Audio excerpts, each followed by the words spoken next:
Bonjour à tous et bienvenue sur The Turf. Aujourd'hui, nous allons évoquer le The 5 ordre du jour de ce mercredi 21 janvier 2026 qui se déroulera sur l'hippodrome de Cagnes-sur-Mer. Ce sera la première course de cette réunion, c'est le prix 1 de mai. Nous sommes sur une distance de 2925 mètres. C'est une course réservée aux 8 à 11 ans inclus, n'ayant pas gagné 500 000 euros. Il y aura 14 partants avec un départ initialement prévu pour 13h55. En première position, je vous ai mis le numéro 14, il s'agit de Im du Gers. Il bénéficiera d'un excellent engagement. De plus, cela fait 3 fois qu'il se présente ferré des 4 pieds et il sera pour l'occasion déféré des 4. Donc c'est une course visée pour la team Bazir. Nous savons que lorsque les Parisiens font le déplacement sur la Riviera, ce n'est jamais anodin. C'est une première chance théorique, logique pour lui. Ensuite, en deuxième position, le numéro 12, il s'agit de Udo Turuel, sous-estimé en dernier lieu lorsqu'il a terminé second du prix de Noël. Cette fois-ci, il trouve un meilleur engagement.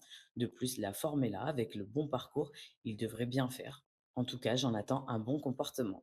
Ensuite, en troisième position, le numéro 8, il s'agit de Galad Kren. Il est dans sa catégorie et a été préparé pour cette course. Il retrouvera David Becker au sulky, allégé dans sa ferrure et dans un lot à sa portée. Avec le bon déroulement de course, sa place est sur le podium. Ensuite, en quatrième position, le numéro 9, il s'agit de Easterman.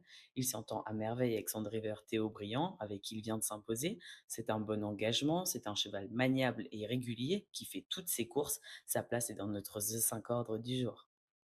Ensuite, en cinquième position, le numéro 6, il s'agit de Futur Duchesne. Du haut de ses 11 ans, il est encore en pleine forme. Il vient de le prouver récemment en s'imposant sur les l'hippodrome de Cannes-sur-Mer et de très belle façon avec son pilote du jour. S'il répète ce qu'il vient de faire en dernier lieu, il a entièrement sa place dans notre The 5.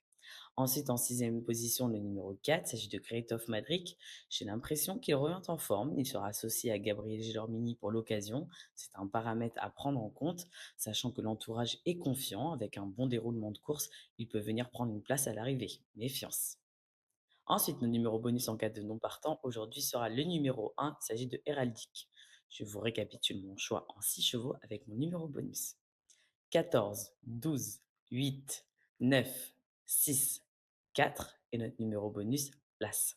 Pour les jeux simples, on reste sur les bornes de Cannes-sur-Mer. On part dans la course numéro 2 avec le numéro 7. Il s'agit de Manhattan Hemj, le plus riche de cette épreuve avec peu de partants. Il vient de courir à Vincennes et retrouvera la piste plate de Cannes-sur-Mer qui lui réussira certainement. Je partirai pour un The seconde pour lui. Ensuite, dans la course numéro 3 avec le numéro 8, il s'agit de Northfield. La forme de Rieux à Cagnes est indéniable, un podium est forcément envisagé. Ensuite, dans la course numéro 4 avec le numéro 1, il s'agit de Magical. Première fois déféré des 4 pour lui, il vient de performer à Vincennes. Cette fois-ci, la piste plate de Cagnes-sur-Mer penchera en sa faveur pour remporter cette épreuve. C'est tout simplement une première chance. Demain, vous retrouverez Laurent Brunto pour le C5 ordre de Vincennes. Quant à nous, on se retrouve le samedi 24 janvier pour Vincennes également. Je vous invite à aller télécharger l'application The Turf afin de profiter de toutes ces nouvelles fonctionnalités, dont le combi turf. D'ailleurs, il y a plein de tirelires très intéressantes en ce moment. N'oubliez pas aussi le jeu responsable et les mentions légales qui s'afficheront toujours sur votre écran. Et quant à moi, il ne me reste plus qu'à vous souhaiter à tous bonne chance.